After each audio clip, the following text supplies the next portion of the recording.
Now that you know what algebraic fractions are, functions are, and you know an introduction about fractions and all the terms you need for it, we can move to our second step, which is simplification of fractions.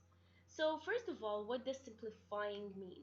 Simplifying can be another word for reducing. You're making something simpler, so you're reducing it. So if you want to apply to numerical values, if you have a number like 24 over 10, that's a fraction, alright. However, it's not its in simplest form because you can divide both the top and the bottom by 2, and that would give you a number 12 over 5. Now this is what we call simplified. We call it reduced, and it's smaller. It's useless to multiply both the top and the bottom with 2 because it can be reduced. So this is what we do when we're simplifying fractions. We're making our life simpler, we're reducing it to the smallest it can be. And that's what we'll do with algebraic fractions too. So let me show you an example here in order to know how the same concept applies.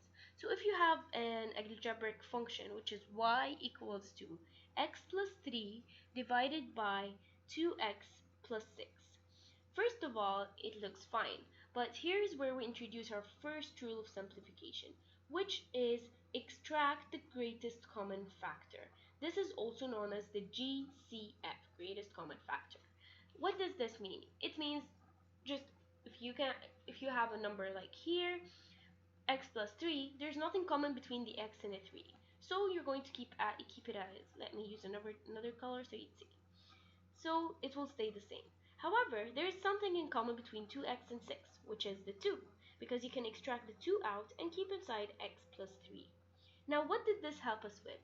Because now you ended up with x plus 3 both at the top and the bottom, and you know that if you have the same number in the numerator and denominator as a product, you can cross it out. So your x plus 3 can be crossed out, and this will leave us with half. So, in other words, our x plus 3 over 2x plus 6 is actually half. Now, this is much simpler and it's reduced. And this is what we do when we're simplifying fractions. Similarly, I'll give you another example to introduce our second rule. So here we have another function which is y equals to x squared minus 1 over x squared plus 4x plus 2. Now at first sight you think this is very complex. What can I do about it? Of course there's no greatest common factor between x and 1 except 1, which is useless, and then you can't do anything about x and 4 and 2 because there's no common 2, for instance, because the coefficient of x squared is 1. So you can't apply rule number 1. So first of all, we wanted to have the GCF, and that turned out useless. This makes us go to our second rule, which is factorizing. Factorize both your numerator and denominator. So what we're going to say is, you do know that this is a difference of two squares. X squared minus 1 can be written as x minus 1 into x plus 2. And you can factorize the denominator because you can think of a number that you multiply to get 4, and you think of a number for x squared plus 4x plus 3. Okay, this is actually 3, sorry, this is my mistake. So think of a number we multiply to get 3 and add to get 4, and that would be, you can factorize this into x plus 3 into x plus 1. I don't know what I wrote up there, but let me just erase it. So yeah, so it's x minus 1 into x plus 1, that's the difference of two squares, and at the bottom you have x plus 3 into x plus 1, because that would give you x squared plus x plus 3x, which is 4x, and into 3. And then again, that left us with two x plus 1s that can cancel out and would leave us with the fraction x minus 1 over x plus 3. Now, yes, it's still two polynomials divided by each other. We didn't end up with a number, but we did reduce this huge bulgy equation function into a very simpler one, and this is what we call simplified. And it's easier and it's better to end up with a function like this. Then I can move on now to our third example to give you the third rule. So our example here is x we have y. It's not necessary to write it, but let me write it so you remember what a function is. And it's my x minus 1 over x divided by x plus 1. Now what we want to do here is that we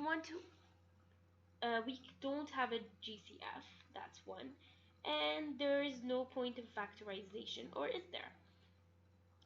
So, and then there is no point of factorizing. Okay, I was using orange there.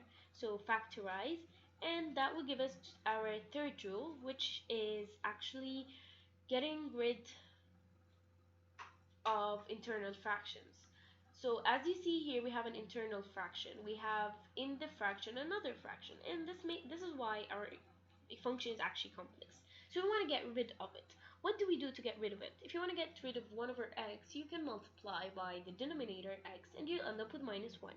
But to do that, you need to multiply your entire numerator and your entire denominator by x. So what we do is, we're going to multiply the top by x, so we'll have x into x minus 1 over x, and we're going to multiply the bottom with x into x plus 1.